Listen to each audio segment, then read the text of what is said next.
All righty. Good evening and welcome to the Duluth CSD regular meeting of the Board of Directors on this date, March 20th, 2024. This meeting is now called to order. Let's begin with the roll call. Mr. Bowman. Present. Carol is on vacation. D'Alessandri. Present. Rawson. Here. Roberts here. Thank you. Everybody will join me for the Pledge of Allegiance. I Pledge allegiance to the flag of the United States of America and to the republic for which it stands, one nation, under God, indivisible, with liberty and justice for all. Thank you, everyone. Okay, we'll begin smartly this evening. Agenda B. Sarah, are you ready, sir? Yes, ma'am. Good.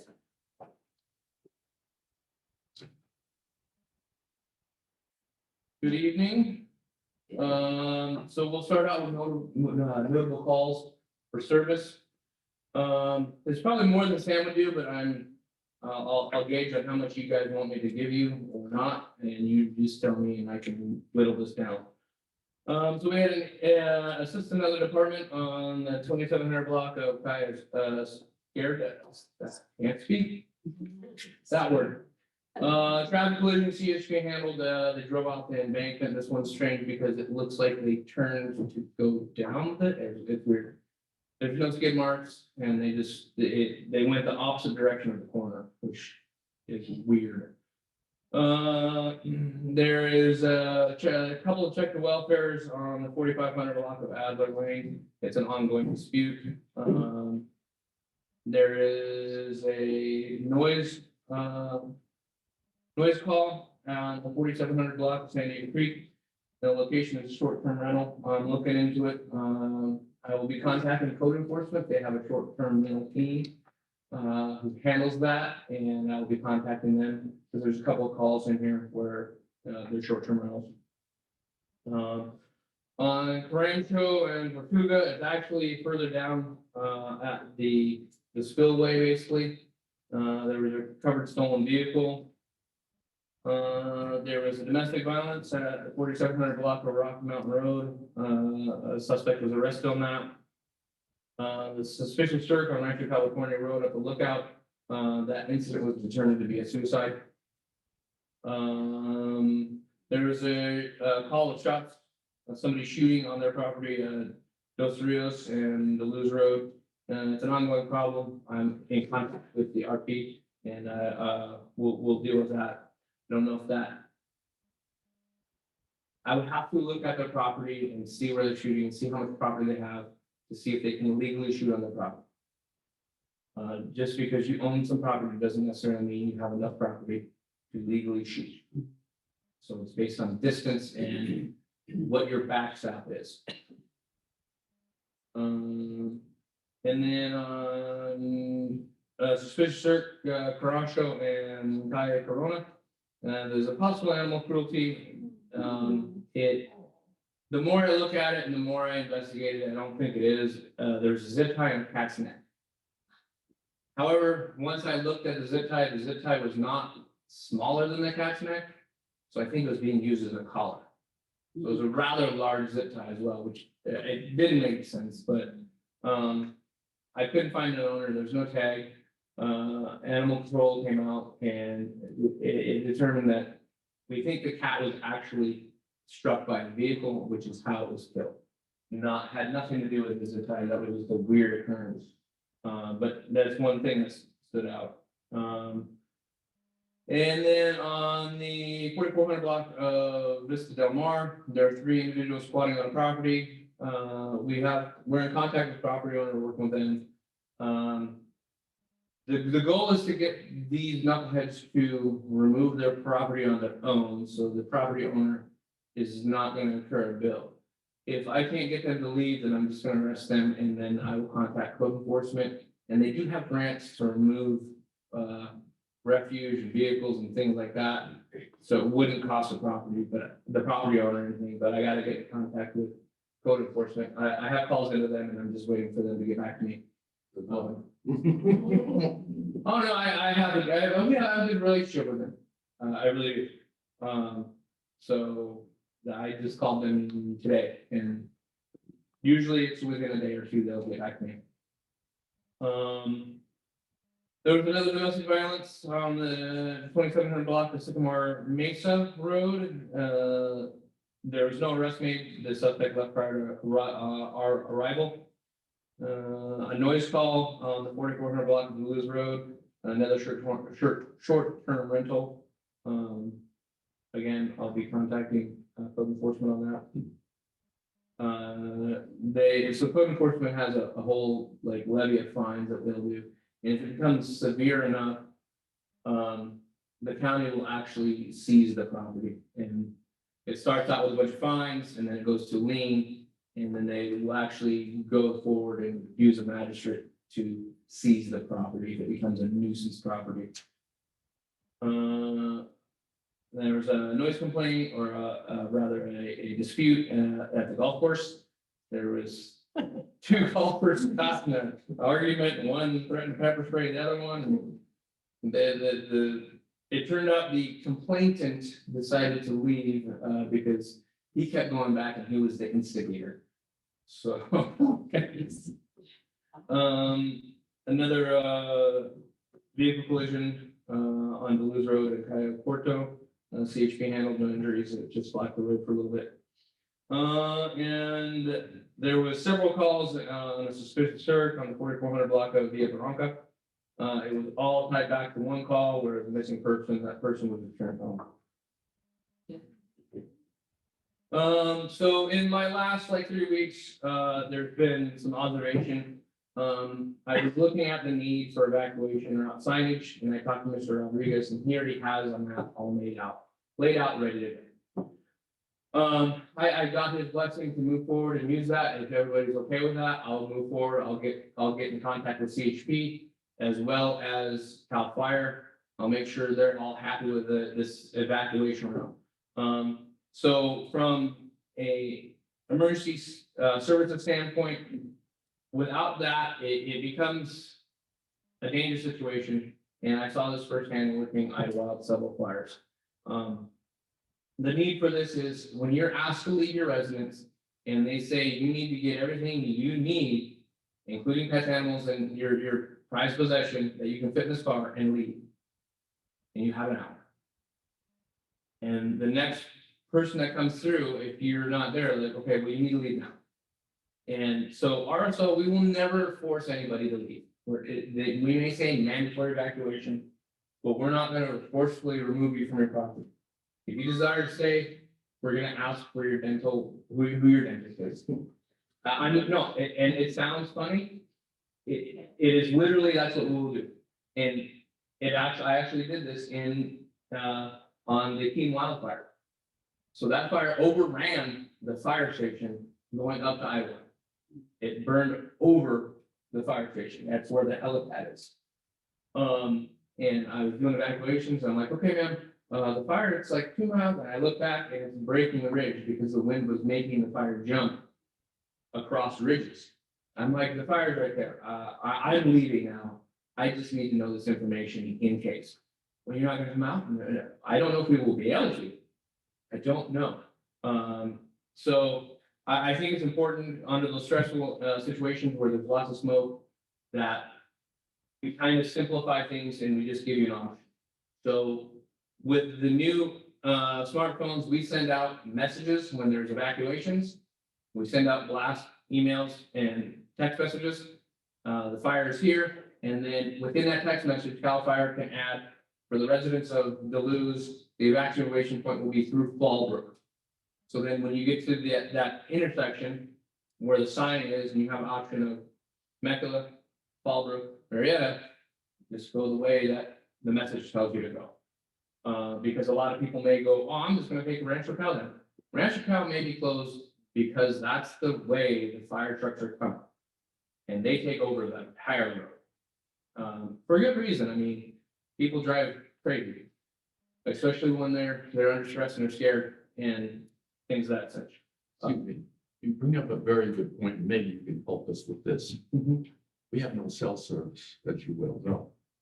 and Verizon has refused to do anything about it. Now, since this exists in terms of this could be an emergency and a real issue. Mhm. And maybe the sheriff can get involved in this and get to Verizon, and maybe the fire people can get to Verizon and say, you need to do something. Right. Because there are a lot of people that live up there. It's a fire zone and they need the service. For sure. It's. We can get involved, but we can't tell a private owned company what they're going to do. But we can definitely get with fire and be like, look, we need a cell tower so we can have our communication. And that may grease the wheel, and they may be like, okay, for exigent circumstance and for emergency services, we will place a tower wherever. It's just finding a piece of property that the county would own or the state would own. Otherwise, I think it would be helpful right. for you to do that and to move Mhm. forward on it. I can do. I think also notifying Verizon of the issue, it does put them on notice. So if there is something, then there is a potential that we could get back at them with a civil suit. Right. And so I would really appreciate whatever you can do. Okay.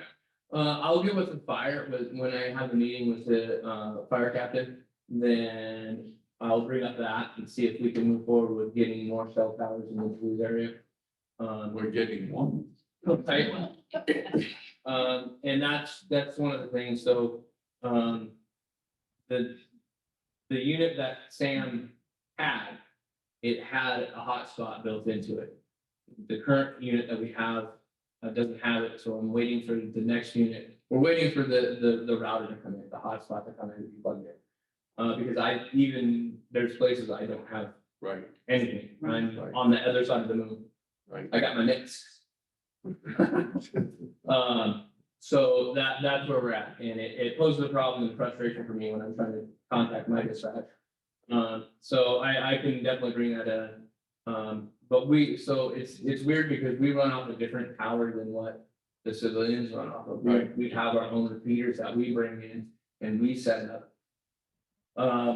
So I'm sure that the fire department is in communication with all the cell towers and the communication suite side of it, and I'll bring that up to them and see if we can do something.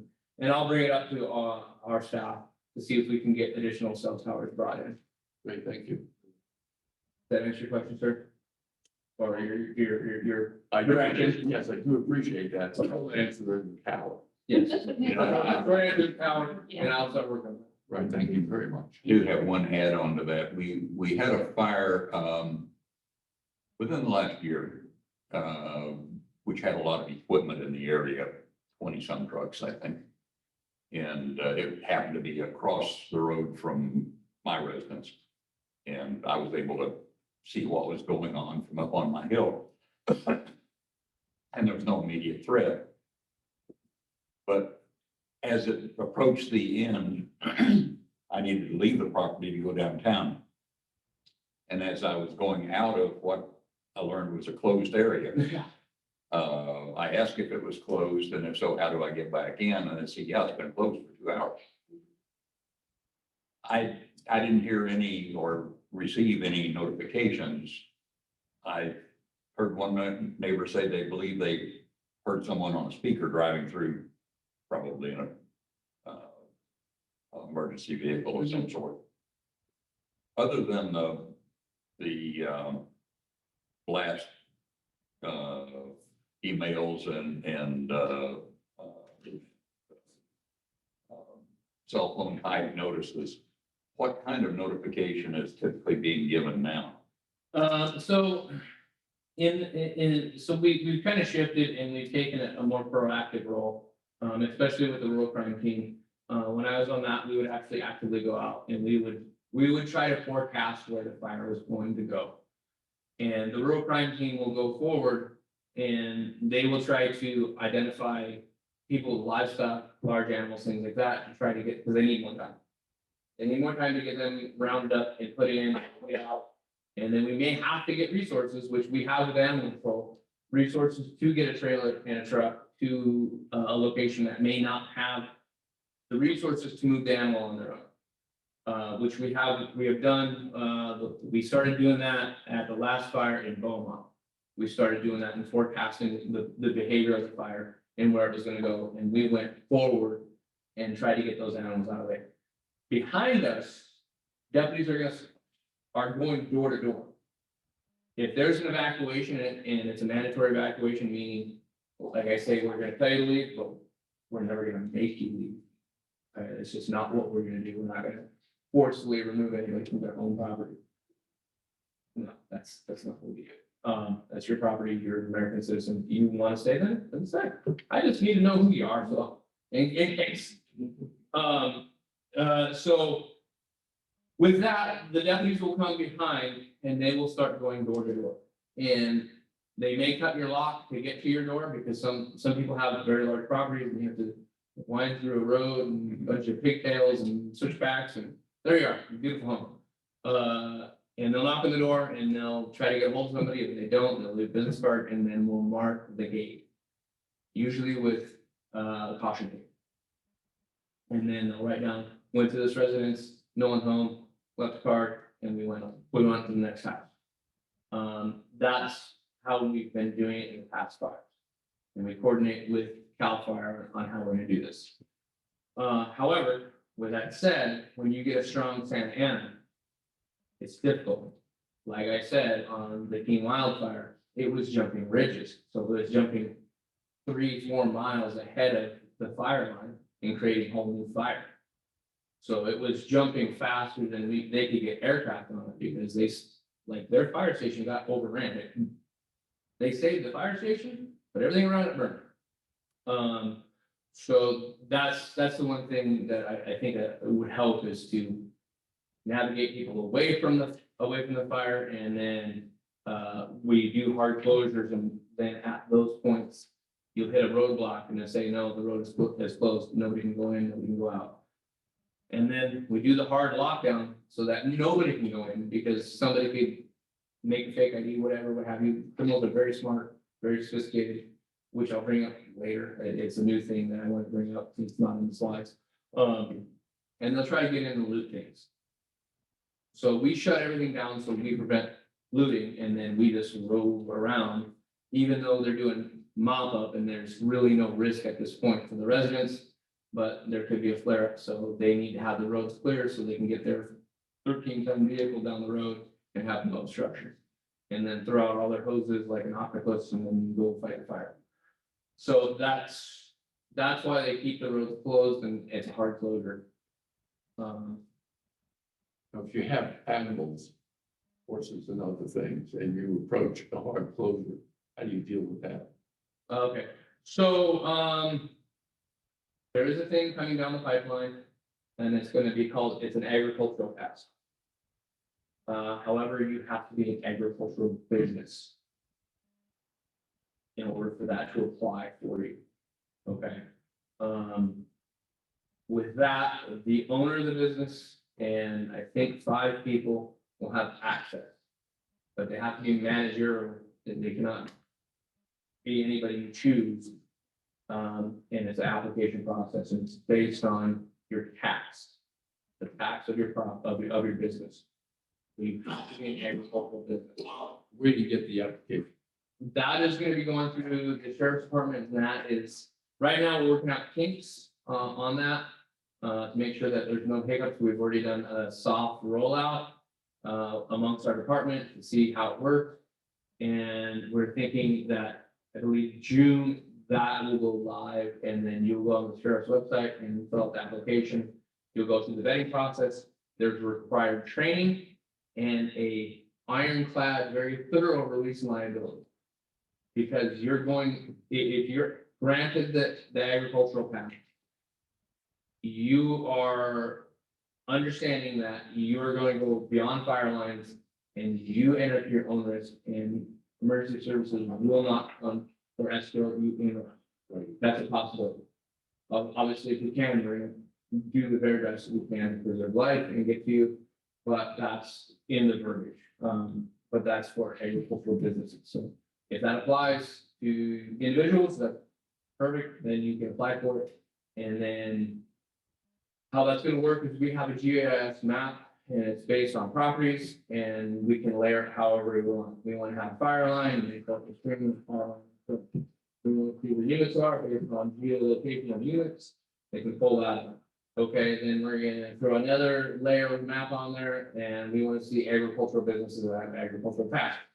And you're gonna get a hard pass, a card that's gonna be issued to you, and then you can come and present that to each checkpoint. So that is coming and I think it's gonna be around June before it is actually. But they're hammering out the training portion of it, so. There'll be more to come on that when it becomes more solidified. Did I answer your question on that? Yes, sir. In my residence, there is a big distance between the gate and the internet, house internet. I tried a lot of companies, didn't work, and finally I got Starlink, but still it doesn't catch to the gate. There is no way to communicate. People who come to ring the bell. Okay. So, my question is, and especially I have a disabled son in Mhm. family of three, in case of emergencies, is it possible to ask the sheriff department to request list of residents that were permanently, some of them are, they don't live there.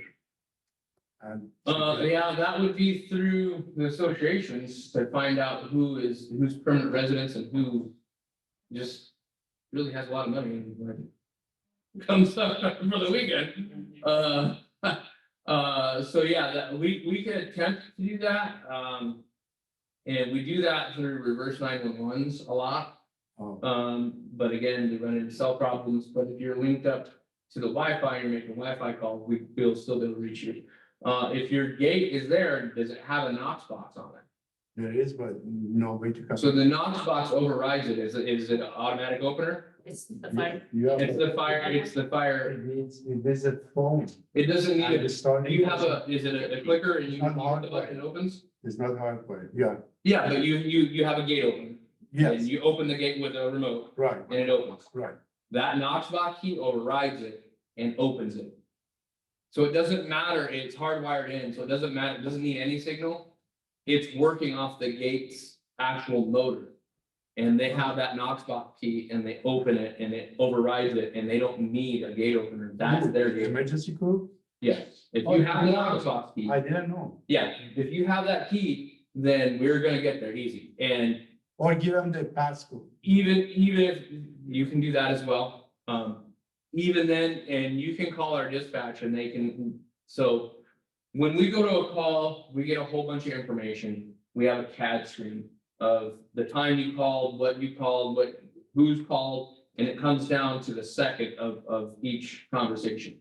And the dispatcher briefly explaining what's going on, telling you where it's going on.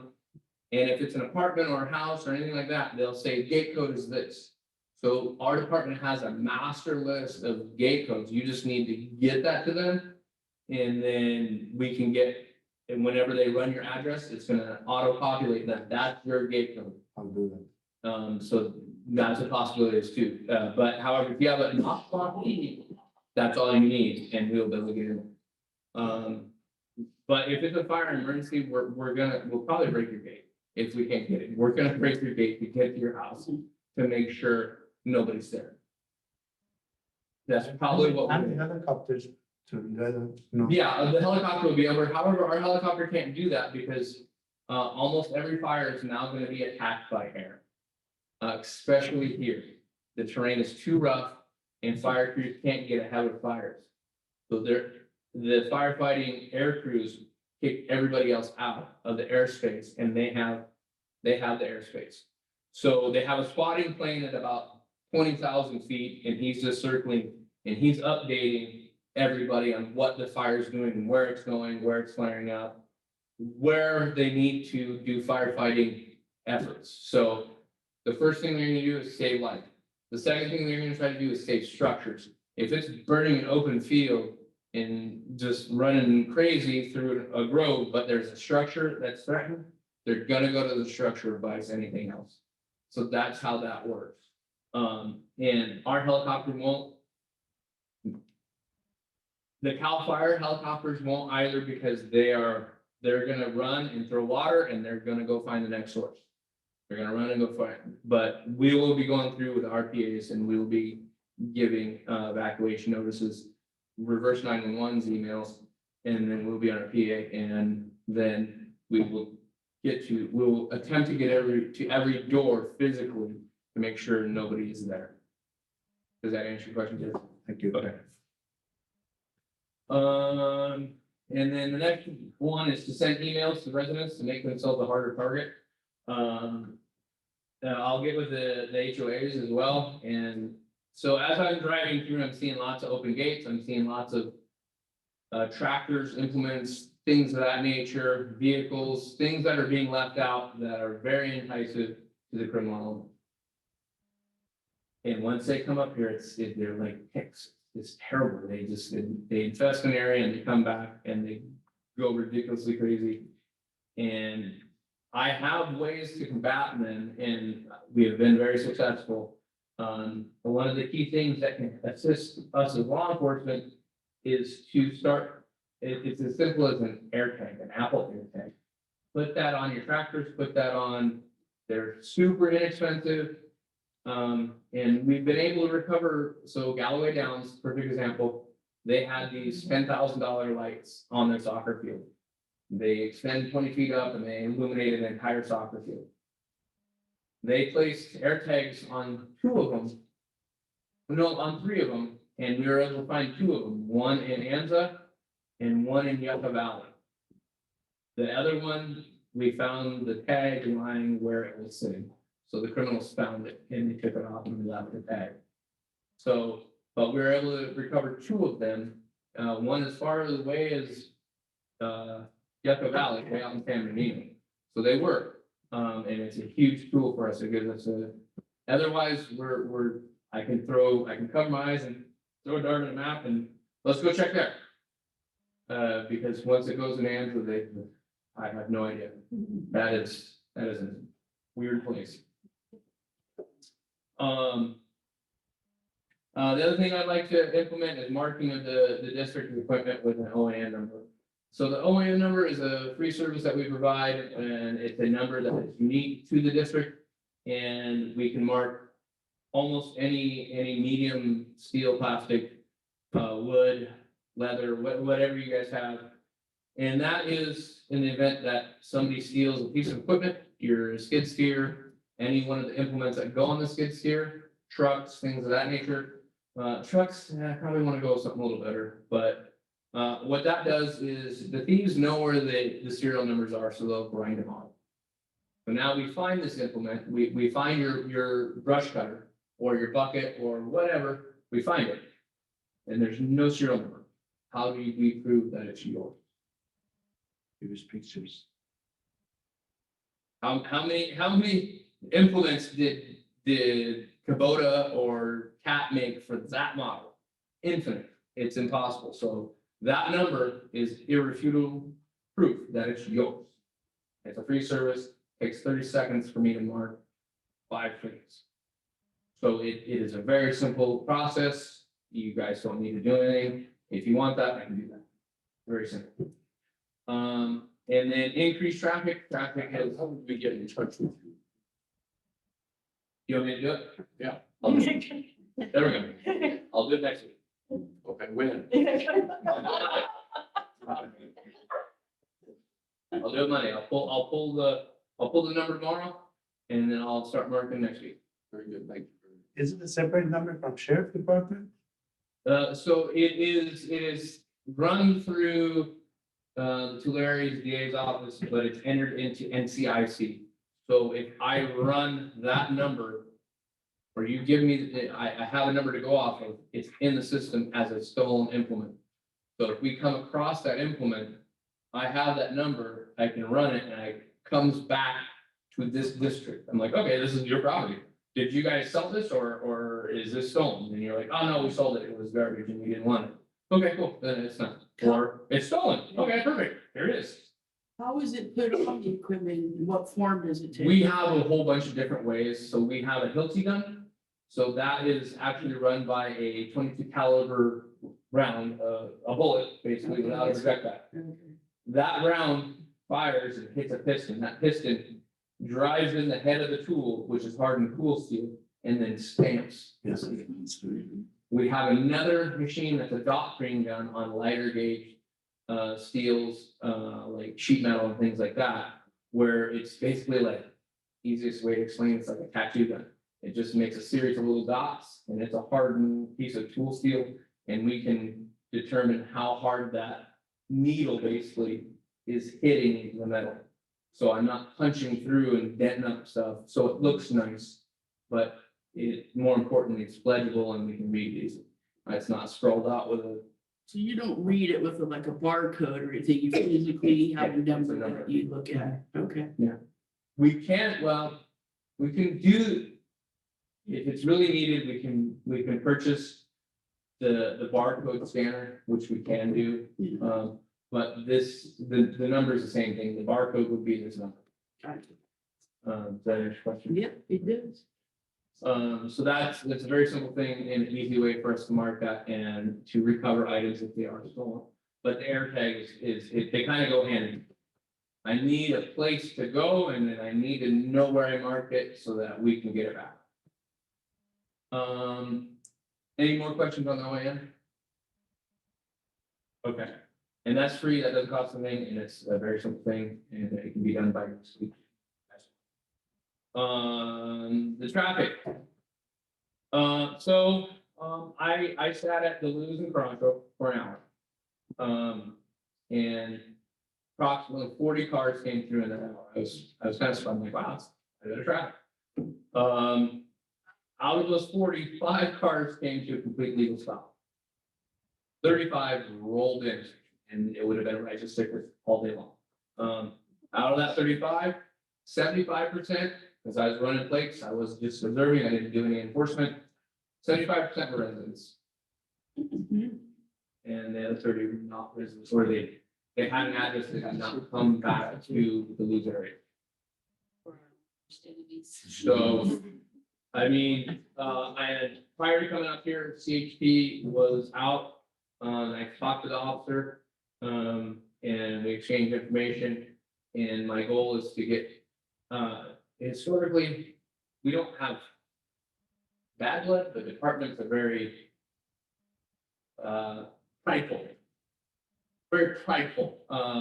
So there's a competitiveness against each other, not negative in a sense, but if I can get them to be up there more, just because I have a good relationship with them, then we get more traffic control and things that, and just a larger presence. But in any event, it's a double-edged sword for us. It's, you guys want us to lay down the law, then your residents are gonna be angry because they're like you said, onward center. So that's my observation on that. Can you write speeding tickets? I cannot. Well, If you can. well, I can, so I can, it's. Currently, California peace officer, you can break any violation of anything. no, I need, You're confused, they take it to California. What's that? yeah, You need to take a course. yes, Them to training. I need to go through LiDAR and radar. Oh, yeah. I okay. legally cannot. Well, I don't have the certification to run the LiDAR gun. Currently, the only way I can give a speeding ticket is I can pay somebody because my speedometer is calibrated. So I can do that. Right. If I see a moving violation, I can take it for that. Yeah, you've got to be certified. I can to use do the that. radar gun. You're right. CHP by far is the authority on all matters traffic. So when I write a traffic ticket, it's all in vehicle code. If I tow vehicles on a CHP 180, it's on CHP 4. If, so I towed there on Crumley Court, I towed a abandoned trailer that was garbage. I used a DMV form with CHP codes to remove it because it was junk. That individual was not. But I marked it and it was left standing for more than 72 hours. Not my problem. But I can get to that course and I can do that if that's what you guys want me to do. Deputy Perez did that. Yeah. You need to do that. We should have talked about this. Yeah. Yeah. We spent 2 hours and so when the deputies didn't have to come up. So, I can get to that course, that's not an issue. I can get LiDAR certified. Fairly easy. And then I just need to get one of the LiDAR guns. And then, Did so, we buy one? Yeah, We own for one. Sam, yeah, we had to Yeah. buy it. That's how it contracts. We own our own stuff. So. I'll give it to We you. gotta talk with the lieutenant about, like that. one. We paid for it. Course, we It's figured it out, disappeared. doing like the training.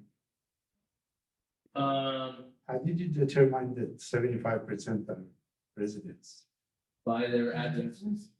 I ran their plates. Ran their plates. Yeah, I ran their plates, as they were going through, run their plate, and it comes back to Sandy Creek and we pass to wherever they live, it's that address. Some were in Marietta, some were in Fallbrook. So that's how I determined what. Yeah. You got it. Yes. Yeah, it was kind of, I mean, it was comical and not because they're like waving at me, they're like, ah, I'm like, yes, I'm like, okay. You got it today, you're okay, I'm just observing right now. So my plan is to ramp it up incrementally. Give warnings initially and be, yeah, and I'm gonna get, I stopped, and I'm gonna pull up my phone because I record it and be like. "Wait, Just introduce yourself as the new sheriff in town. So I will give people ample opportunity and then you'll start. sections. So my forecast issues I foresee is the development of Spangler, it's gonna bring increased traffic. Especially up from Pujol. They're gonna take up that back way, and I see that becoming a problem.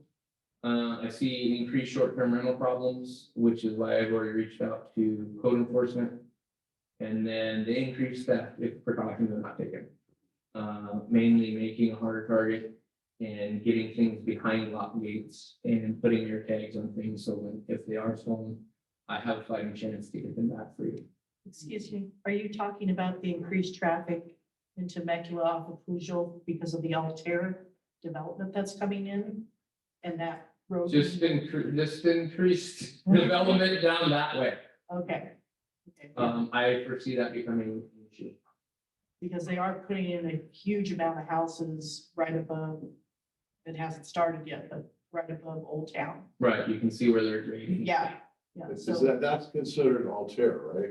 that's the Altair development, and it will have stairways into, from there into Old Town parks, and it's supposed to be very nice. Right, It's a right. Firestone property that they owned up there for years. Right, So so, that's gonna be but I developed. see them looking up and being like, Yep. oh, let's go up there. Yeah. So I just foresee in the future, there's gonna be More, additional traffic coming from that direction. okay. Good to Um, know. so I mean, like such as San Diego Creek, there is a road there, and if you limit access, then it makes it easier. Just the observation, right? This is all observations I've made in this 3 weeks Appreciate it. of what I see and what I like to do and things that I'm doing. Are there any additional questions for me? The only thing would be helpful, I appreciate your report, and I think that was really excellent. And it gave us some real insights into what you do and how well you do it, and I do appreciate that. The only thing I would suggest is, you gave us numbers like 4,700 San Diego Creek. I don't know the numbers, but if you just indicate a nearby cross street, that would help me in terms of.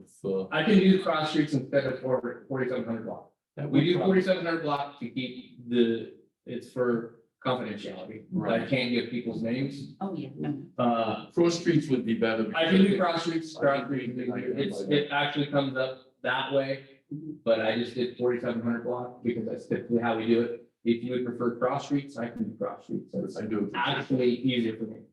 And the other thing is that Thumbs up is done. noise has been a real issue, Mhm. and the short-term rentals have been a real issue. Mhm. And I have to tell you that I hope you have a good relationship with with the code enforcement people because we have tried, and I have tried, and tried, and tried, and I can keep on trying. Right, telling you how I tried, and we got nowhere.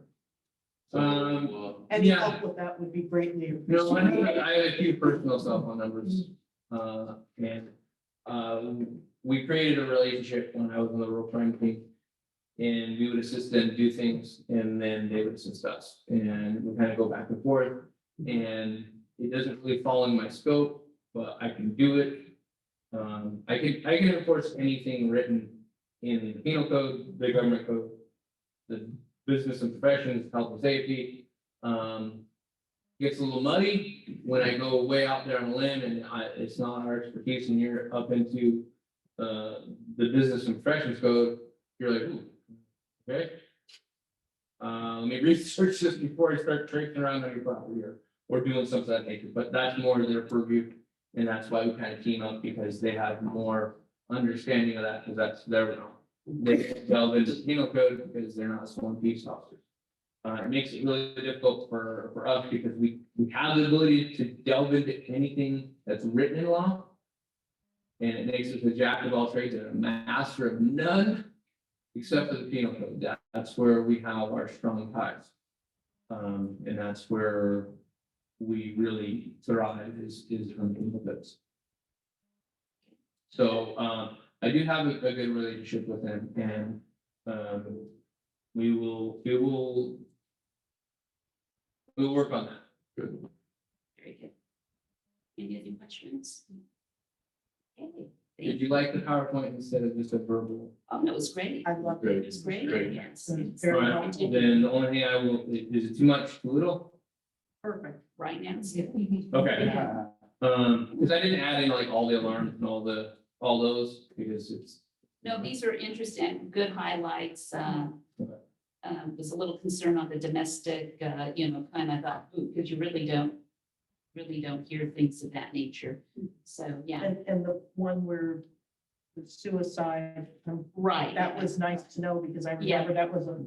There, yeah, I'm sure the telephone game went on and they're whispering, and I heard this, and I heard that. And Yeah, it's, the one thing I'll try to do is just tell any rumors.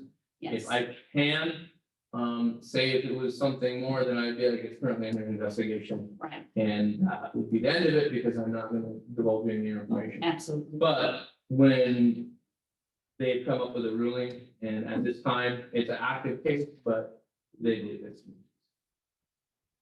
Very helpful. Any other questions? Yes, sir. Yes, thank you. All right, and I will be quiet.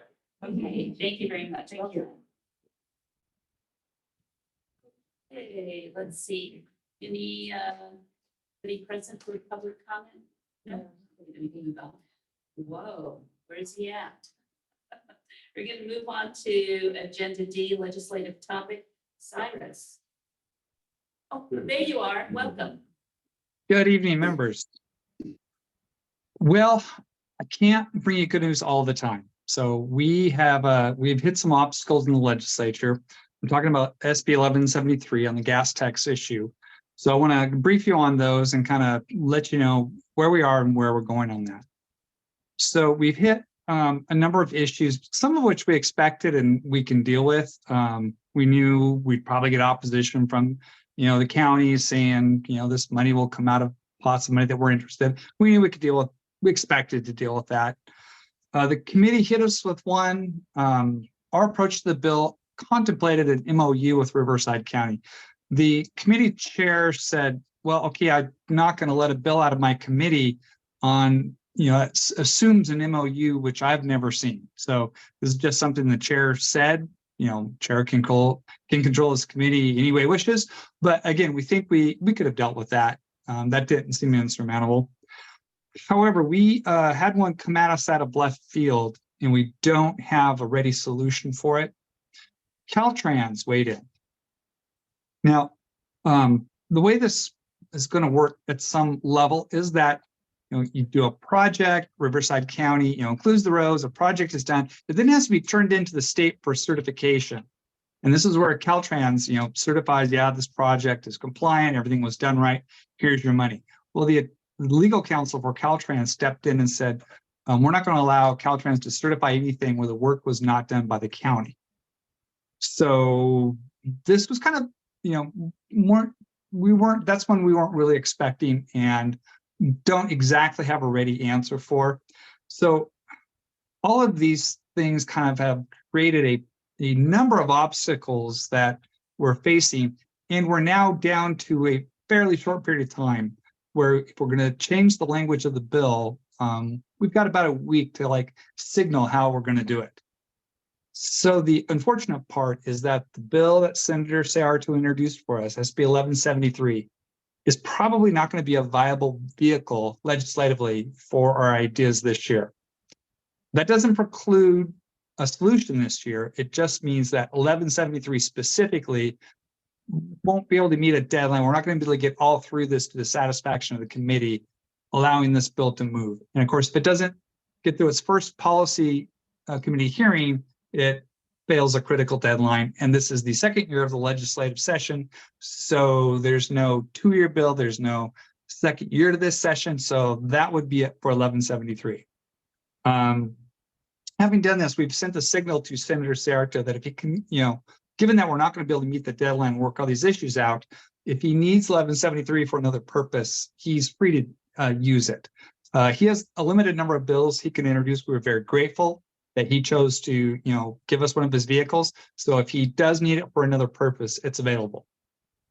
Again, as I mentioned, though, that's not necessarily the end of the story, because many bills will clear their first house, called the House of Origin, and then die in the second house or be held in the second house.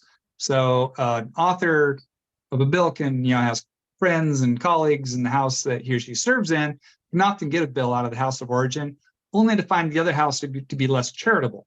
So this happens to hundreds of bills every year. And these bills are potential vehicles. If you can work things out later, you can pick up one of these bills and continue on. So I'm sad that 1173, is not going to be our vehicle. It's not necessarily the end of the story, but, Senator Sayarto did it for us. It's kind of hard to not feel attached to it and feel like it's our bill. So there is a bit of a sense of loss about that. So what are we going to do? We're going to pick away at these issues one at a time, starting with the most serious first. I view this thing with Caltrans as to be the most serious issue. So what we would do is get with this attorney, present information about, the status of Duluth. Jim has provided some, great data on how, Duluth doesn't actually own the roads. You are the maintainer of the roads. This might change that attorney's opinion. We might be able to offer other information that would cause it to be seen in a different light. We just don't know. We're going to take this one step at a time, and who knows, a new door may open up that we may pursue. But I think we can say a couple of things, or at least one thing at this time. Given the previous legislation you guys have pursued, I think we can say fairly definitively that this concept of money coming from the state to Riverside County, which then will transfer it to Duluth and have Duluth do the road work, that particular pathway doesn't appear to be viable. We can't see a way to overcome, some of these objections. I mean, not just in a timely matter, it may be that hurdle is actually insurmountable from a legal point of view. That's not for certain. We're going to explore it more, but that's one possibility. That's not the end of the world. There are alternatives. We've been talking about them all along, and the next steps will be, exploring these options. What are the nuances of these options? Will new hurdles arise as we consider these, and will we get over them? That's what this process is about. I really wanted to bring you another bill that sailed through, and every time I'd show up and say, "Oh, I'm anxious, but it looks good," and then sure enough, the bill passes. That's not going to happen with this bill. Honestly, that rarely happens with complex bills. The 3 biggest bills that I've ever been involved with, none of them actually passed the first year. 1 took 2 sessions. So it's not uncommon for complex legislation to have to be developed as issues arise. The good news, we have learned a lot. And we're going to use that. And I think Jim said at one point, it's like, every time you guys do this, we learn more. And so we're building up this base of knowledge. And we hope as we wade through these issues, and pick at these hurdles that, a best way forward among possible paths will, appear and we'll follow it. So, not the happy report I usually give, but we do have a way forward and we are going to work on it. So I'll pause there. Any questions or anything else I can address?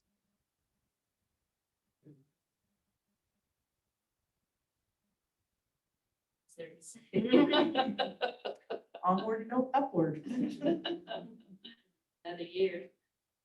Well, I guess I might comment, this sounded, just said the word, something like the conversation we had for 2 hours last night. I thought we were gonna talk about the conversation we had at 3 o'clock today. I don't think I agree, and so we need to talk some more, because I thought it was pretty clear the path of going to Caltrans. That's SB1 money, and a simple solution is to just say, let the county do Sandy Creek for us every 3 years, and problem solved. Okay, if they want the county to spend the money on it, it's all about SB1, okay? There's a lot of politics behind that, in my opinion. Now, I think, I don't want to do that, but it's not gonna hurt anything. Because that's where you do a project, like on the freeway, you see the SB1. Well, we're only gonna get 300,000 a year, so we're gonna have to accumulate it, which will all allow us for. Get like $1 million to do a reasonable project. But like the chip seal that they do on Rancho Cal looks good, right, done by county crews. So if Caltrans, then I can see where that might be coming from. That they look at the law and they only see cities and counties can actually spend this money, okay? And they're saying, so the county needs to do that work, then fine, just add our 86 miles. It increases Riverside County's proportion. And then we just have an MOU with Riverside County that when we get every $1 million, we'll contract with them to do the work. So I think something like that would be a pretty simple solution.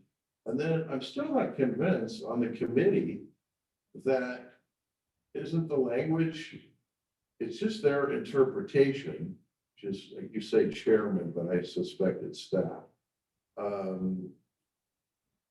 They're giving us an impossible, it's like chicken and egg here, all right?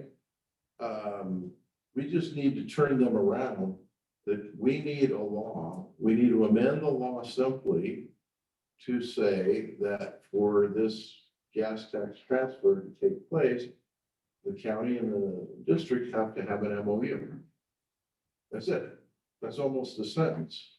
So if they will just let the bill proceed that way, then the law says that this MOU and district county relationship is legal. That's where Riverside County is right now. We're not going to negotiate with you because the law doesn't say we're allowed to.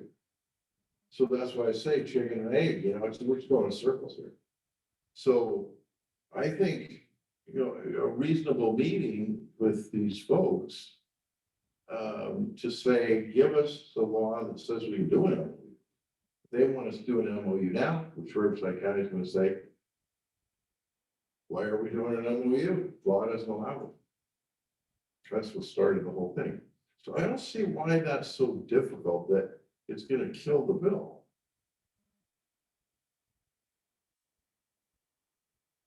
Looks like he's frozen. Oh. No, was that a question to me? Yeah. Yes.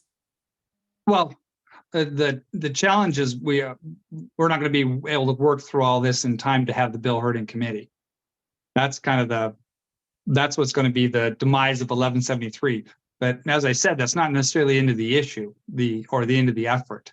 It's just, I don't see a way forward that 1173 itself could be the vehicle. So can we though get Melissa, the staff person there, to reconsider this MOU backwards again? Why not? I can't speak for her. I would, we'll just have to do this one step at a time and see where we get. Well, that's we what could I come, think you should Yeah. do. See if you can get 5 minutes with her and explain to her, we're just going in circles. That's why we're here, because the county won't talk to us. They say there's no authorization in the streets and highways code to allow them to do this. So you Duluth, go get the law changed that says it's okay to do this. And that's what we're trying to do. But if we have to go get an MOU from the county, we've already done that. We've already got it sitting on my desk. The county says, no, we're not gonna talk to you about that MOU because it's not authorized by the law. And that's what this bill's trying to do. So it's like, we're going nowhere.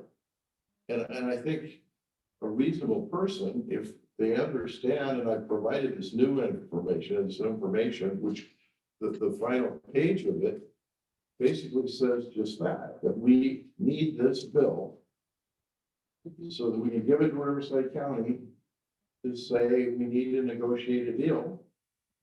And then, that's what I'm saying. So if we're going to Riverside County to negotiate an MOU, which we're gonna have to do, okay? But they're saying you gotta get the bill first, so that's what we need. But now we go to Caltrans and say, we'll let the county of Riverside, their yards right down here on Jefferson, pay one of our streets on SB1, which is piggyback one of their projects, and they get the work. So they can't be unhappy about that. And I don't think we really care who pays, you know. So there's your two problems solved. Right? I don't think so. I think, we could be talking to Trump tomorrow if we could just find out who it is. Let's find out. that's what, we can get, the committee consultant that you mentioned, we can prevail upon her to help us with that. She can do a lot to facilitate that meeting. Right. So I suspect we should be by the end of the week or the first of next week in some sort of Zoom meeting with this lawyer. I don't even know you have to go that far. What I'm suggesting is that if they want it to be a county work, not district work, because district's not involved there, fine, that's great. But just allow us to put the 84 miles on the annual report, because they're gonna be paying property and real estate that they own. So I think it comes pretty close to what the existing law is. And if they just want to take our name off SB1, now the HUDA money is another 300,000, and that's a monthly payment. Like for our crew, we can add more crew, or we can lots of things. That didn't seem to be an issue with them, because they were talking about projects, and HUDA money is the old original gas tax going back to 1920 or whatever, but just to keep the roads paved, potholes, stuff like that. So she didn't seem to have any objection on that. Yeah, we didn't really focus on that. So, we'd have to circle back with her and say, hey, what about this? We were pretty much focused kind of laser-like on SB1. Yeah, so I think we tried to just make the SB1 problem go away and get that bill moving. If we could just get some clarification that, okay, you want an MOU, make it after the fact. Because county still, after we get the law change, could say, we don't want any part of this for some other reason, right? But at least it's in the law that we could do it. And, but if we have to do that logistically, it's gonna take us a year to get that done. That's what I'm saying, it's gonna be another Yeah, year. but then we still don't have a bill saying the MOU is worth the ink that's on the paper. And I just can't understand how Melissa can't understand that she's sending us off to do something that isn't even provided for in the law yet. Well, I think, though, Melissa, being a committee consultant, her job is to analyze a bill. And so she is looking at the bill that's in print right now, and bill that's under her jurisdiction now. Yeah. And that bill says funds can be allocated to Duluth Community Service District to maintain But highways. that needs to be modified then. exactly. That's not what we're asking for anymore. That was it way back, and I guess I better read this bill again. I thought I did. But, I don't see why we couldn't this week change that if that's what it says. It just says the two parties have to come to an agreement. You I- know. Yeah, I don't want to get hopes up because, they basically have looked at this and, done their due diligence and has come back with these multiple obstacles. So I can't guarantee that if we said, okay, well, what about this? Would they have time and would they have the effort to analyze a different bill? For example, a bill that said Riverside County may do this and such, pursuant to an MOU, something like that. If so, like I said, we're willing to, let's just take this one step at a time, but I don't want to set, expectations that will go unfulfilled if I can't reasonably say, yeah, I think we got a possibility of doing that. What we have right now is the committee saying this particular pathway is not viable. And, we've spent a lot of time in this and run the clock out on this idea. I mean, I'm reporting where we're at right now on 1173. Things could change. I can't promise that. Okay, well, I say, let's go for it and see, let's roll the dice. And I think we have two pathways we can explore. And maybe you'll come up with more, but that's what I came up with. I just heard about this last night. And so kind of been working on it all day and talking with Cyrus and talking with Ward. So I think, we're down to 7 days or whatever, but give it a shot. And as we discussed, I mean, I don't really want to be pessimistic yet, but we're at the end of the legislative term pretty much, even though this is the beginning of the second year. Our senator is on a 4-year term. He's not up for reelection this time. So you normally start prepping your bills like in October, November for the coming year. So, I say we just hammer this thing as much as we can. Because even if we're unsuccessful, we've gotten further down the road than we ever have. And, we didn't know Caltrans was lurking around. That was a big finding, to find that out. Well, now we know that the next bill, let's talk Caltrans first, see what, get those SB1 issues worked out. And then if we can get this, it's gonna be the same Melissa committee next year. So let's see what it is she wants, how does she want that language to read? And then if we don't make the time, then we've got 6 months to be, hammering it. But what I'm worried about is if we give up too quick, then next year, then it's gonna be some other issue, okay? So we need to work it as hard as we can now. And even if we lose the bill this time, we need to get all those issues out on the table so they don't next year come up with some other thing. You know what I mean, Cyrus? And that's a very legitimate request, of the committee. So the committee says, okay, here are your obstacles. Okay, thank you. You are a public agency. You're here for the benefit of the public. It is incumbent on you to work with us and help us work through these issues. And I have every reason to believe they will. I mean, let's, keep relations with them good. Always, mindful of the fact that these are people, have lives and treat them well. And if you, use the honey instead of the vinegar, and I bet they'll work with us. This is the week Cyrus and I met with this person. Yeah, I remember. And Yes. it wasn't a very pleasant Right. meeting. Right. And over the months, things have gotten improved. I haven't met with her, but Cyrus had. So I think we've come a long way in 6 months with this staffer, Melissa. And so I think more we can just keep working with her. Maybe we have that next year. But let's get her to tell us, what is it you want? Because she'll remember we started the meeting by, you guys have had the gas tax bill 2 times. Sounds like you're gonna have a third. You know what happened to the bills, the last 2 bills? What's that, Melissa? I killed them. And I'm gonna kill the next one too. That's how our meeting started. So what I'm getting feedback now is she's talking to Cyrus and being open. and may not like our answers, but at least, you know, She's working getting with it right. us. She's getting And it maybe right. like that SB1, just let the county pave the road, who cares, right? I mean, it's the solution they didn't think about, but you know, if she just throws out all these objections, let's get them all on the table. Well, that next year, if we have to wait that long, let's write it the way Melissa wants it, as long as it's acceptable to us. And let's get the show on the road.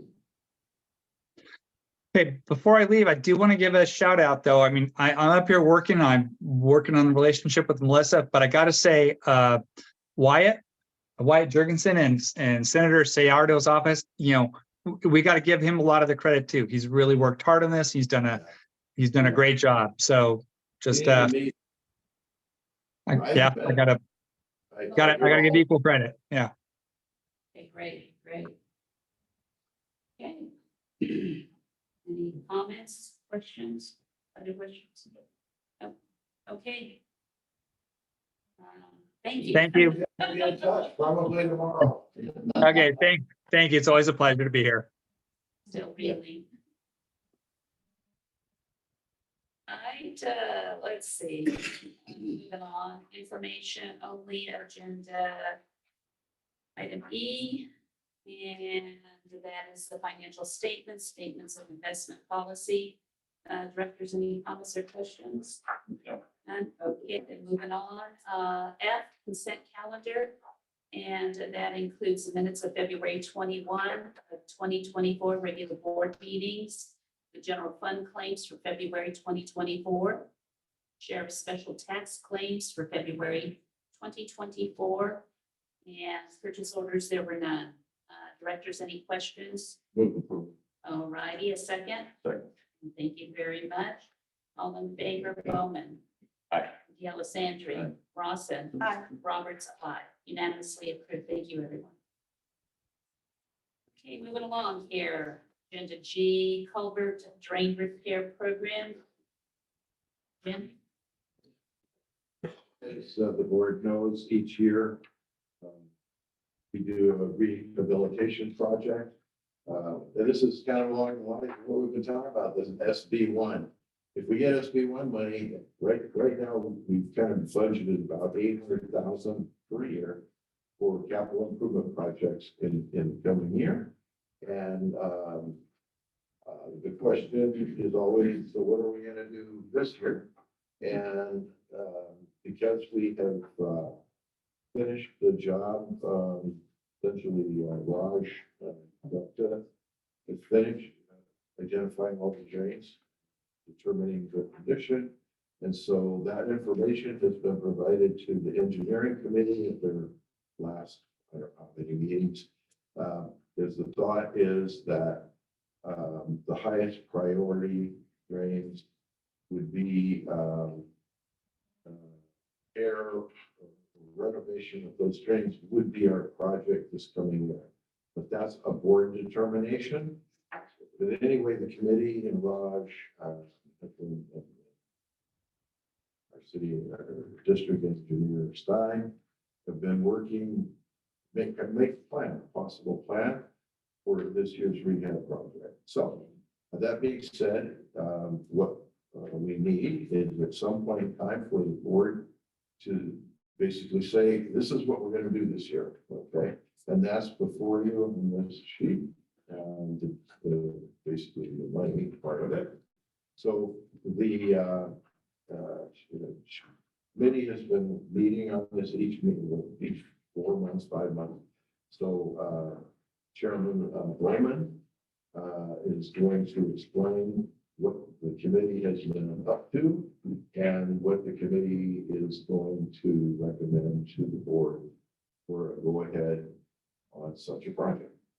Can you make it very easy to do it? Let me do a quick review of the last few sessions, both with the board and with the committee. We asked the staff to come up with a prioritized list of the culvert drains that needed work the most. And we've gone through 3 iterations of that now. Originally, it was a prioritized list with the worst one on top and the best one on the bottom. There's over 700 of these drains and culverts to look at. The list that you have in front of you makes up about 10% of that. And it's come about through looking at those worst ones that needed to be repaired. Then considering in the second iteration, the importance of the size of the culvert and the amount of impact it had on the districts. Large culverts, should they fail, present the biggest issue, both traffic and cost. Smaller culverts, if they fail, generally would have less of an issue and be more practical to replace. We made the suggestion, or staff made the suggestion that larger culverts be repaired if they could through lining with a concrete lining, smaller culverts being replaced and having less impact on, being more practical and having less impact on traffic if that's done. Then we had a concern that that the principal roads, the primary zone, would have the biggest impact on the district as a whole, and that we should look at doing those first. This current version really implements all of that. We've tried to put as many of the primary zone repairs and replacements in as we could without missing critical repair or replacement that needed to be done outside of the primary zone. So that's what we've evolved to over the last 2 to 3 months of evaluating this. And so we've kind of come to the point right now where we're looking at the method of implementing, since this is a maintenance kind of issue or program. It, for the most part, fits within the existing controls and implementation methods that have been used for maintenance in the past. A little, it's a bit different because as a whole, it represents a large percentage of our budget. And so we wanted to present to the board this list, which is the staff's current recommendation agreed to by the committee. And we'd like to present that then as a recommendation to the board that we go forward with this and begin to implement this in the normal fashion that maintenance programs would be implemented. It of course terminates when we run out of money. We have an infinite amount of work out there to be done. There's 90% of the culverts remaining that at some point in time are going to have to be dealt with. But then, of course, we have other maintenance to do as well. What's the yellow and what does that indicate on this list? This is representing replacements, I believe. Is that right, Roger? Yeah, the yellow ones are bigger culverts, 40 plus Oh, diameter. well, we have some that are also the large ones that are not in yellow. Not in yellow, right? Okay, maybe they just missed, don't even bother on it. So we ignore the yellow. Yellow, okay. Okay, and what's your target goal in terms of how much money, if you were to do all of them, are you requesting? I have a bit of concern since these will potentially go out to some level of bid to contractors. The numbers that you see in front of you here are basically summarized on the second sheet. With the bottom number being the expected total cost. And if we're able to improve that, then we would continue on down the list. Okay, But the intent, of course, is to stay within the budgeted, approved budget that we have for the year. so you're really requesting about $700,000. Yes. And then if it were to go over, you would readjust that and not do a project or two. Of course, we'll stop when we run out of money. Okay. I know a lot of people who didn't do that. I've been part of something. Okay, so, okay. Now, Jim, is it appropriate to have to ask for a vote on this at this point? Oh, I had a real quick question. Oh, You have a yeah, couple of sorry. items here that are highlighted in red. So under zone 3, you have the number 33 highlighted in red. I didn't know if it meant anything and on the Yeah, second it page. meant, yeah, basically, we have to look at it again with the contractor, whether we can line it or not. If we cannot line it, then let's put it down. Okay, okay. There's a preliminary analysis that's been done on all 700.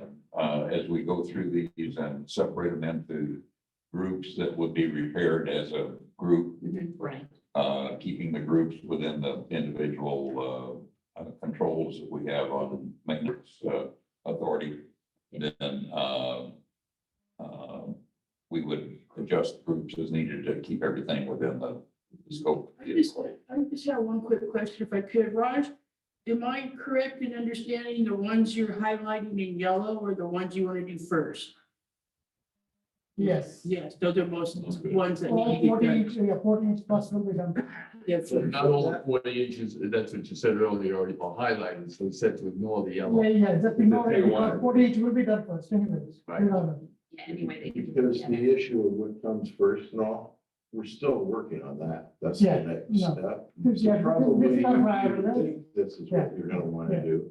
But it really, I don't think matters at this point, which ones you do. Right, A understood. lot of it'll be when contractors are available. Yeah. and Yeah. stuff like that. Sure. Yeah, if I could add to it, it's just kind of, the list, this is a tier 1 of everything, and then you have to break it down again into other tiers when you kind of prioritize it. But basically, these are all the first ones you want to do, and then it's even harder to break out these, these are all the most Okay. important, so Okay. that's kind of what it Now, this could just be part of the budget for next year. We approve it as part of the budget, right? So we don't necessarily need a motion to go forward with this. Probably just a minute motion that the board as a whole is aware that we're moving, because we're spending money to, get all this done right now. Okay, And I think that, you don't have to, you're absolutely right. But I think, motion saying vote that, yeah, we want to do this. Because if we don't want to do culverts this year, which we've never done, then we've got to get going and get some paving projects, Right. And we're not, you're on board. We're in the good position right now of having everything working at the moment, which, given some of the weather over the last couple of years and the condition of some of these is a fortunate situation.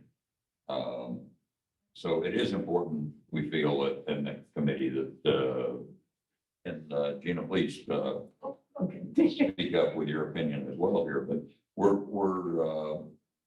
we're convinced that culverts are the most imminent issue. They have to get looked at in years and to be able to go through. And once they're taken care of, it's going to prevent a lot of erosion on the roads, so the future. So I think this is something that's been overlooked by maybe previous Oh, I think so. boards and it's important that it's addressed because it's going to get worse. so I will make the motion that we proceed with this as the committee's Committee recommendation. recommendation. Yes. And I'll second. Second. Okay. All in favor, Bowman? Aye. I was gonna say Carol, she's not here. D'Alessandri, Yeah, aye. Rawson, Roberts, aye. Unanimously approved. Thank you. This is this is nicely done. That's, That's Raj. Thank you very much. You made him, Raj and Ron do quite a bit. This is mostly Rod's bit here. Sure. The other reason I suggested a motion so that it's in the minutes, we could take all of this and go out to one big public bid. And, but we're concerned about cost and various things the committee's discussed. So we will be, and Mr. Bowman mentioned it, we're moving along the lines of authority levels, okay? So what you're gonna see, and that's what's on your agenda every time, it always says none, contracts. So you're gonna see contracts signed by, yeah, okay? And generally 25, but if it's an emergency, we go up to 50. So all of this work is just gonna be done like piecemeal, one at a time, as Right. much as we can get done with contractors and amount of time we have. So anyway, I think it should go in the minutes, just, that I advised, and GM advised, that we will be doing individual contracts on this. Because if a board could say, wait a minute, I don't like that, okay? It's your right to say that. So, I think it should just be. And it's important that our own staff will be doing a portion of this as well. Correct, so So we'll be using contractors as required. Right. Yeah, I think I like the word Chuck said the most.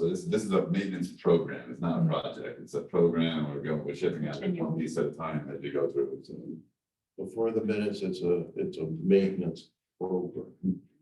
But you don't need any delegation assignment.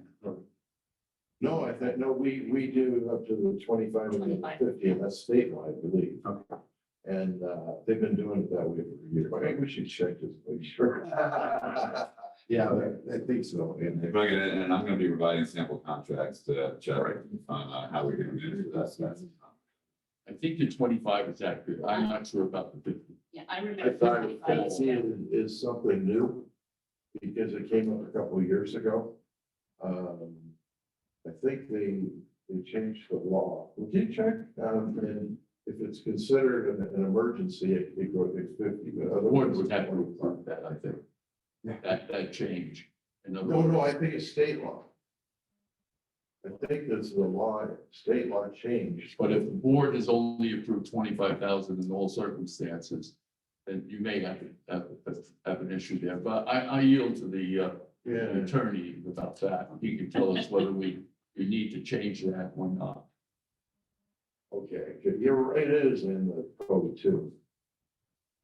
There is procurement law that Right. dictates, but there's also, I think, as Robert is saying, I think you're right. there is an amount that you can Right, have a board motion to. right. Yeah, about going. It's usually these things when they say like not to exceed. And that may very well be what that law says, which means we could say it's 5,000. But if we want to go to the 50, then we should do that Right. at the board level. But again, Yeah, that's. I'm not an attorney. We'll take a look at it. Yes, Very difficult. The city of Riverside, they'll look at 25,000, they'll say just go at any time. That's obviously much different, but. Yeah. Well, that's the way it has been here. I mean, when I came here, that was what it, and once in a while, you see it on the agenda, that will tell the board that we issued a 23,000, whatever. So you'll start seeing this board item, listed soon. But yeah, we should know after. Because even if the state says 50, the code could prohibit the $25,001. Right. Because it could be more, the code, I hadn't thought about that, could be more restrictive. right. And it's just a question of how we do it, because we can just put it on the board. I think more than one of us can definitely get an answer. Certainly. Let us know. Okay. Anything else? on that one? Okay, then we're gonna go ahead and move on. Agenda H for maintenance and crew report. Jim. I don't have anything, just the normal maintenance report, TJ. All right. You have that.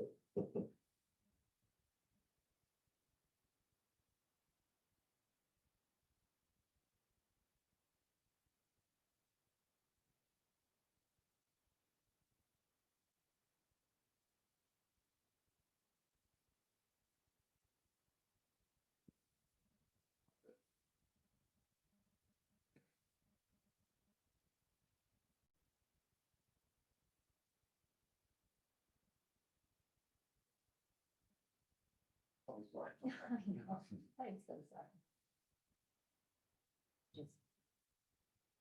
You just want to go from right on the side, I guess. All right. Let's run from there. So full screen. Yeah. All right. I think we're just having trouble with our full screen here, so we'll just run like this. So we had some person drop off their furniture that they didn't want anymore. for us on Buenos Campos. We went over there with our dump truck, threw it all in the dump truck, took it back to our yard, and tossed it in our dumpster. Let's go next slide, please. Sure, that's not the place where the engineering committee meets.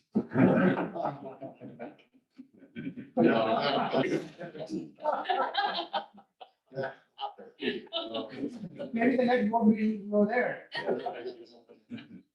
Well, that's the new to our yard, so that'll be the new spot. We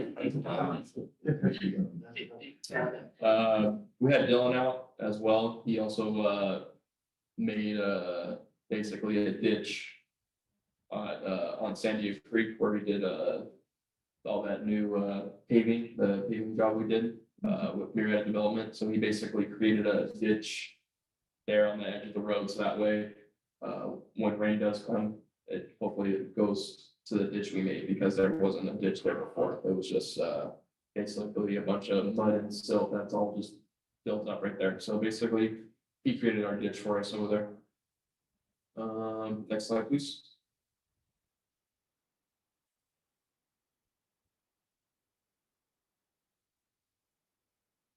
That's just a before and after shot. The left is the before picture. As you can see, there's not even really like a divot at all. It's all just flat.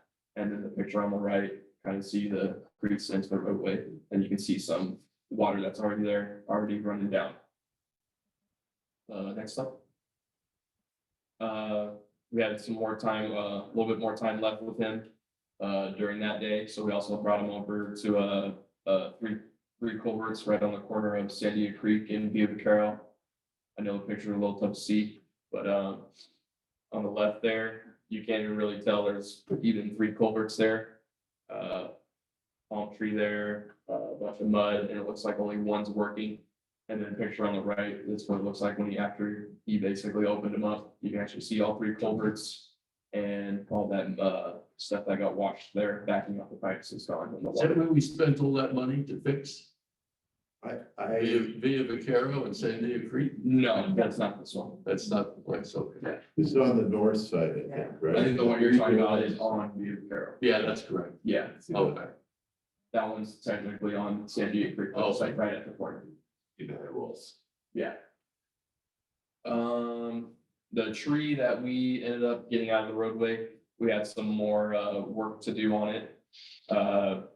Basically, it was still just a little too close into the roadway, and it was basically those stumps were way too big for us to even cut down. So we had to bring Dylan out for him to basically cut it up and get it off. There's also a fence back there. We had to pull it off the fence. So he basically was cutting logs up, and he would take the logs out and put them in his trailer. Next slide, please. This was on El Prado. Oh, sorry. He also had to bring out his excavator as well. Obviously, it'd be pretty hard to carry those big logs up by hand, so he had to pull them out with his excavator arm. That's what that picture is on the left, and picture on the right is what it looks like, completely gone. So, that's it. That's it for me. I'll just do a little brief, little summary on just like the little crazy wind and little rainstorm that we had. No crazy damage. We had one big tree go down on Monte Rancho at the end of Cameron before you go into San Diego County. We had one tree there, and then other than that, it was mostly just signs. So I'll show you guys the tree next. Yeah, Monte Rancho, that was that. Yeah, that one, really we couldn't even, we had to call down again. Yeah, That thing's pretty big, but I'll have pictures for you guys. Thank you for that. How many signs total went down? I think about 10. From the wind? Wind and, what, I don't even know how long that rain lasts, like an hour. It was a lot of rain that just came down. Yeah. So is it mostly the post breaking, or did the roof? Yeah, a lot of it was, the wood posts that just completely fell down. We had some metal posts, but those ones didn't really completely go down. They were kind of just like leaning over, so. But none really fell into the road, so that was also a good sign. Didn't cause anybody to swerve out of the way or hit the side at least. Other than that, it's my report. Thank you. Thank you, very good. Thank you, gentlemen. Okay, moving on to agenda item I, committee reports. Anything further, Mr. Bowman? You I think we covered all of it. The biggest concern I had in the meetings is if I asked the groups to do another prioritized list, that I might find a big hole in the front of my driveway. That might be helpful. I think very good. Okay, moving on to the finance committee. You make this very quick. We've been at this for a while now. And we did have a lengthy discussion about CalPERS and the unfunded liability. And we will discuss that at the next meeting and bring you a proposal on how we're going to deal with that. So I won't get into that right now. Just let you know that our treasury bills are doing really well, 5.23%. And LAIF is a little bit over 4%, and we're keeping an eye on that. So as long as the treasury bills are higher than LAIF, we'll continue to put our money in the thing that brings us the higher interest rate. So that's really generally what we discussed at the committee. Do you have anything else you'd like to add? No, I found it very informative. I really did, especially going back to look at the history back from 2018. So Right. yeah, well done. A lot of good information you'll get next month. All right, legislative committee, what more can I say? Yeah, I think we covered that one. I think just only for me, I was just kind of reeling here, and then after, I did glance at the information, I was gonna look at it even more so, and then you started to chat with us, so. We'll continue to move forward and do our best, and, but it was rather, This is the first, I mean, I've been through this yeah. as long as Jim has now. Yeah, it is. And it seems every time we take a step forward, then we get pushed back. This is another pushback. And I think the way we're trying to approach it is the right way to go, but I have to tell you that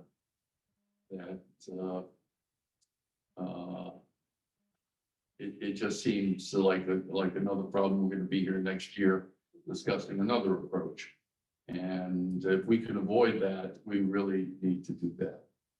You know, it's more pessimistic than I am. This was not the report I got worked on at 3 o'clock today. So tomorrow I'll be on the phone right away. Right. Because I laid out the way I do it. And I don't know if that would work or not, but I think Worth a it's try. doable. It's Right. doable. And I don't think we give up until.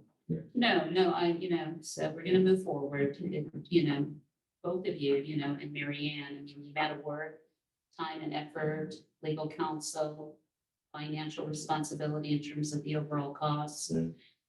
So, but Robert is absolutely right, We've never really had the support of the county, Oh, no, that's the Yeah. problem. and we still don't. And the politicians just tell you, oh yeah, I like the idea, but they don't really do anything to make it happen. They have not done anything to make it happen.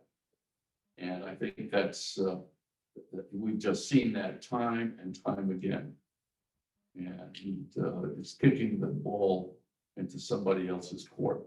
That's the way they're doing it. it's just another player in the scheme of things, but we'll continue to move forward. But like I said, it is very disappointing. We're a very nice district, great residents and the constituents and everybody and all the efforts we've been making to make Duluth even better than what it was. Continue to do that. So right now we'll stick in the fight and we'll go from there. We're gonna win this one. That was too pessimistic of a report. And even if it has to go into the next year, I want to run the wheels off this bill. I don't want to say next week, oh, well, we're going to look at it again. No, you can continue it. This is the fast track that we need to get on that our other bill last year. It skyrocketed. That's what he's trying to do. But there's other ways of doing it. So I don't want to go to say Arto and say, take our name off the bill and do it for something. No, that's never gonna happen. And so, There's a meeting coming up with Chuck Washington. when? I got it in the mail the other day. It would be nice if 100 Duluth residents showed up at that. Where? When is it? I'll get you the information Okay. and send it to you. I mean, they gotta get off their butt and do it, as opposed to just saying, oh yeah, I support. You know, and he needs to see that, that people are really interested in making this happen, and he's gotta take an active role, Right. not a passive role, as he has in the past.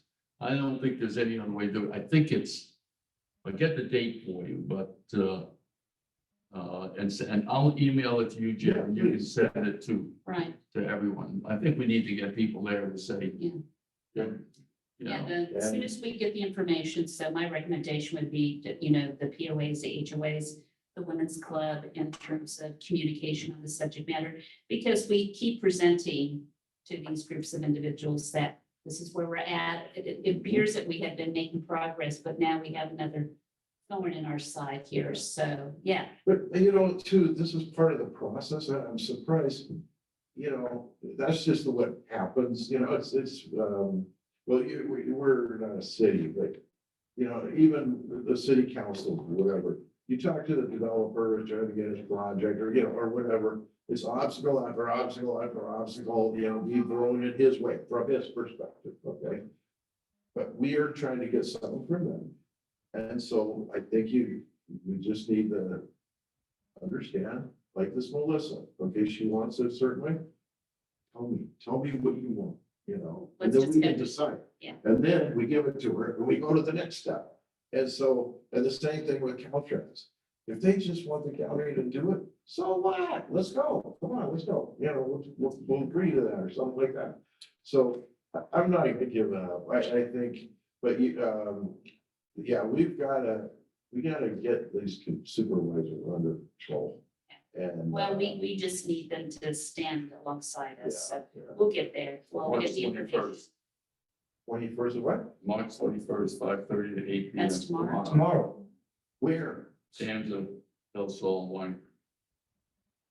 It is $150 now. Yeah, You know what that's tomorrow, and you made your contribution, I didn't have it on my calendar. But we do these $150 fundraiser things. Now, isn't he reelected though? no. He has to run again in November? Well, I think that was the primary. I don't know. No, if you get over 50%. Oh, I see. I don't know the answer. Oh, gee, I don't either. Yeah, I saw it the next day, and, oh, is this one of those 50%? I don't think he got 50%. Yeah, see, it takes a while for, which, okay, that's wonderful, because it's a really good time to be meeting right before elections. Okay, so I'm thinking maybe we, you know, I'm trying to get the three legislators together at the bar, and the Yeah, Women's well- Club wants to co-sponsor it, but I'm having all kinds of problems getting them to take me seriously and have a date. So I'm gonna give that to Cyrus tomorrow, maybe he can help me, but, we need to get, the supervisor there, and then you said Jeffries, I'm thinking maybe the sheriff. Yeah. I think the sheriff will come, and I think it's time for us to have a chat with him anyway. So, but this is our future county supervisor.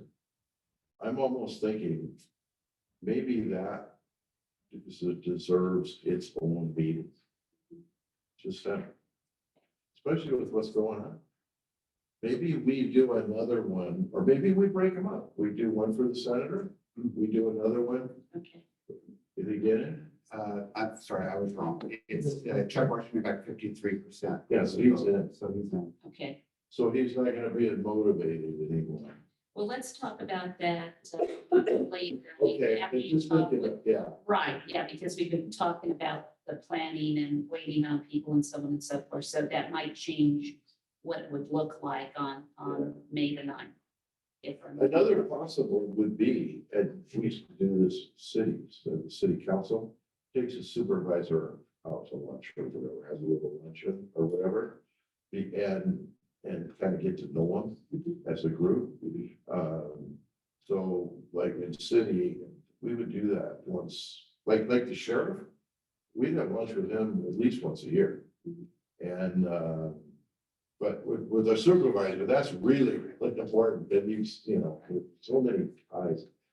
And you know, we can make a deal with the county. There's this animosity that counties had since the creation of this district against us.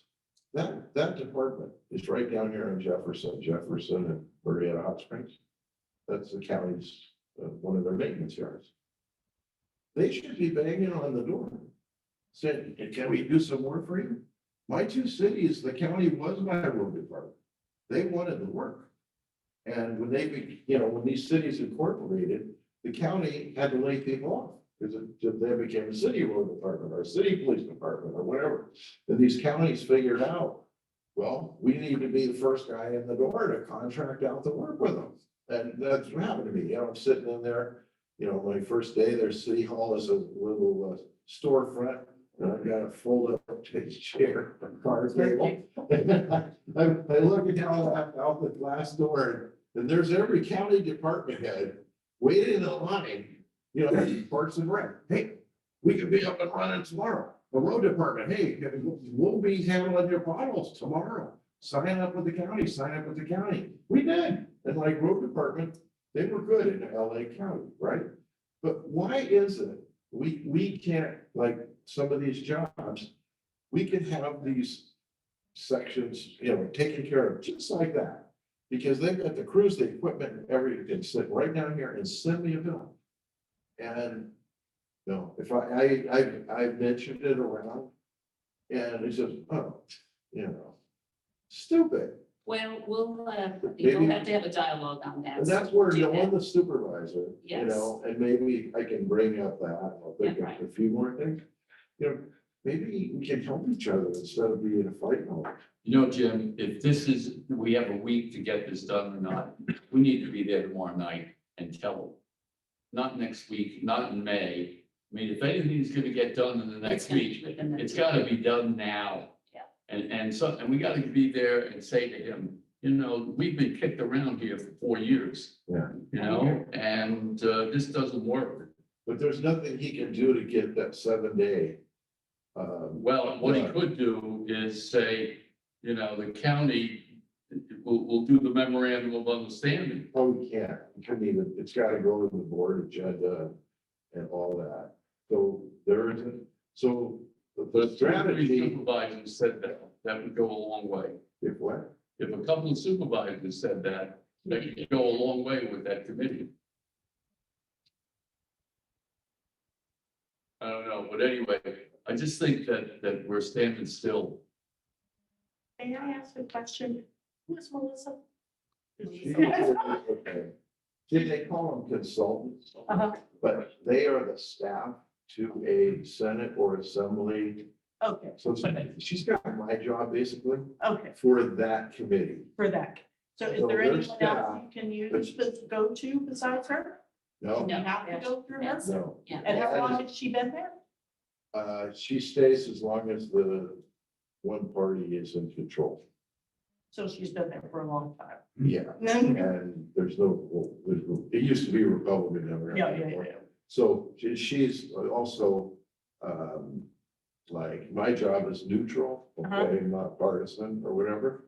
In her case, she basically works for the party. Yeah, that's, And she's. so she's kind of close to my age, Okay. so she's been working her way up. And Cyrus used to be one of those. So what would be her motivation for, you said that she basically told you, I'm the one that killed this. Yeah. What would change your mind? Well, we think we're changing it, but we're not too sure. The more information, okay, what happened is when we, Don't want, no, I don't want to Yeah. Yeah, Well, I- the I- fact that we're starting to steer off here a Yeah, little I bit. just and- want to know if, is there something that, like, if all of us went up there and met her, would that change your mind or something? Well, like- I don't think so, because if anybody would feel that they're being, bombarded or bullied. And a lot of it just has to do, I think, with old communications or certain relationships in the past. And you know how we hold on to things Mhm. and misunderstandings, and no, that really wasn't the situation. This is what it really is. So I think a lot of things have been lost over the years, Got it. you Okay. know, so, Okay. I got it. yeah, so anyhow, but, yeah, And, but, I think what's at the bottom of this is the ghost of Jeff Stone. Because I knew Jeff personally, okay, so nothing against Jeff. But Jeff was, pretty extreme sometimes. And he made a lot of enemies over gas tax. I later found out among his colleagues.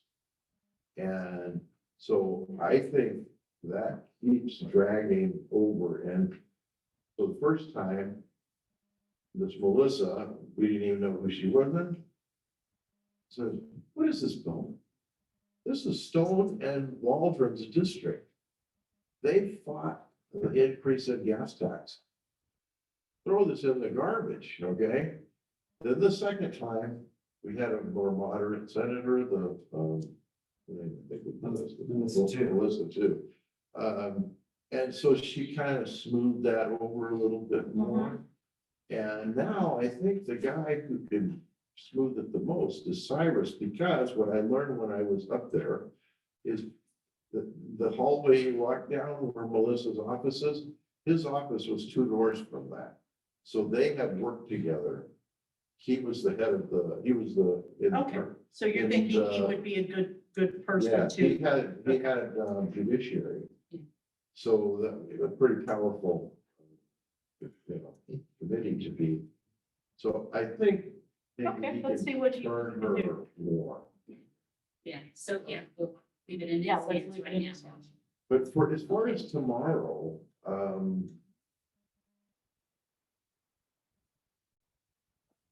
I don't know that that's gonna help any in the 7 days. We've just gotta get. Listen, turn.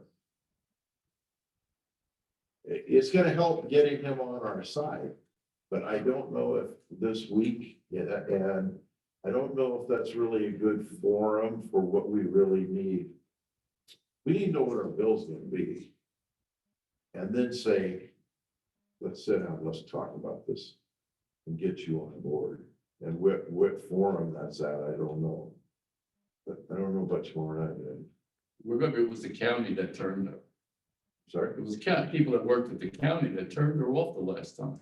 that's what started at the beginning, That's Yeah. right. is they, and I believe it was the road commissioner. She even told us, get the county to support this and this could fly.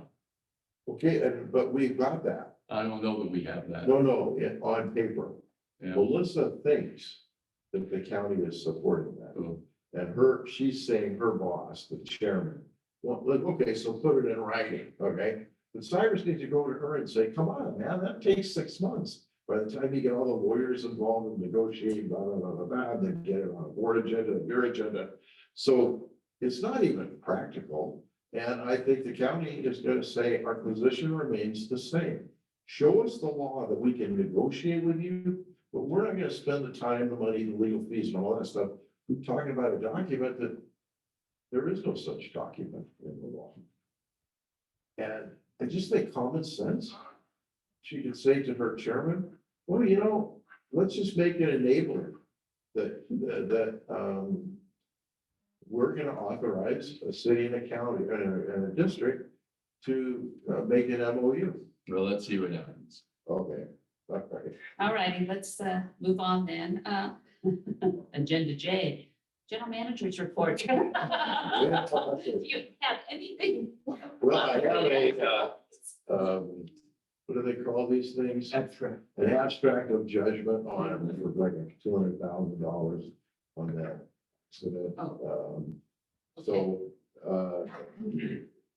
This goes in the file. Right. And one day, and it doesn't happen all the time, but it's good for like 10 years and you can keep rolling it over. Someday this person's wife's gonna want a brand new house. And this abstract of judgment is gonna hit this financial.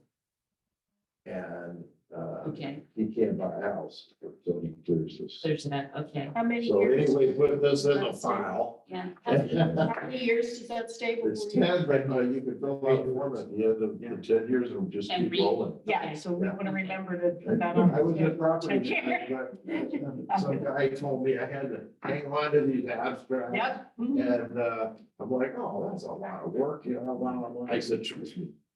And sure enough, it wasn't like 3 years later that tenant that moved out in the middle of the night, the young guy.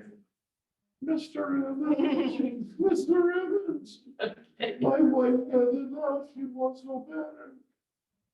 So write a check. Anyway, so, and the other thing is, along with Sean's report, we were talking about, documenting or tagging our equipment. Yes, We're also gonna, GPS all the, equipment we have. So, we keep track of everything and it'll work the same as our GIS where we just click on our screen, see where everything is. And, I think, safety will be better served there. And I think that's the end of thank you. my report. Okay. Last but not least. I got a couple of things. Just yesterday, the United States Patent and Trademark Office issued a trademark to Duluth Community Services District for its logo. And it's now officially trademarked. Oh. Patent and Trademark Office. We'll have to let Julie know. Yes, Then I that's very nice. Wow, that's great. Yeah, there you go. And then the Alexandria report is the status of the Sandia Creek Winery application is still withdrawn. Thank you very much. You're welcome. The final thing is there was, Jim gave me this idea to report it to you as it could potentially affect you. There was a decision out of the Supreme Court on Friday that dealt with social media posts. And I don't know if you have Yeah. Facebook pages or whatever that you talk about Duluth Community Services District. But in this case, this gentleman out of, I think it was Michigan, it created way back, it created an individual Facebook page, shared only with his friends. Eventually, he ended up getting over 5,000 friends until Facebook made him convert it to a public page so that anybody could see it. And then he became a city manager. And so his profile picture, he shows a photo of himself with the city lapel pin, but he still talked about his daughters and personal things on his page. And so it's kind of a mixed use page. He posted things about his private life, but also talked about city matters, linked to city departments, press releases, city surveys. And then during COVID, he was talking about what they were doing on COVID matters through this, having a city hiring freeze. And then there was a commenter who came along and was, dogging, I guess you'd say, his Facebook page, nasty comment and disagreeing with them. And then he decided to block that person. Well, that person sued, went all the way to the Supreme Court. Oh, my goodness. And what the Supreme Court found was that it's not a clear cut. You are allowed to block people. It could be a violation of the First Amendment right, but if they set up this two-pronged test, let me read it to you. You may block somebody from commenting on your Facebook page. It's permissible so long as the official does not possess, number one, the official is not possessed with the actual authority to speak on the agency's behalf on the particular matter being discussed. And number two, the official is not claiming to exercise that authority when speaking on a matter in post. So it's a factual it's a mess, really. It's a factual discovery. And before you even get into a court case, you know, where the court is trying to do this factual discovery, what we've been recommending to people is have two, if you're going to do that, have two different Facebook pages, one for just private matters, one for public matters. And don't talk about public matters on your private page. And that's a better way to solve the problem. So you don't want to get into court and have to try to Figure that out. figure this out, you know, and put maybe things on your Facebook page. One of the things they said was, this is the personal page of blank, or the views expressed here are strictly my own, not, you know, of the district. Things like that to protect your personal page. So that's come down from the Supreme Court on Friday. Interesting. Well, I have nothing to worry about. Never done Facebook, no Instagram, no TikTok, any of that stuff. Since day one. Nothing. I think it will just nothing at all. But that came as a result of being in human resources, and people were starting to go online and look, and I kept warning everybody, you better be careful when all of this started to come about, you know, in terms of Facebook and TikTok and so forth. You don't want to take any kind of chance. Employers use that in Uh-huh, their hiring. uh-huh, Hell, yeah. most definitely. They do, so. They won't find me. Anyway, that's my You do, okay. Oh, interesting, very good. Any other business, any other questions or comments? No? Thank you, everyone. This meeting is adjourned. That's coming.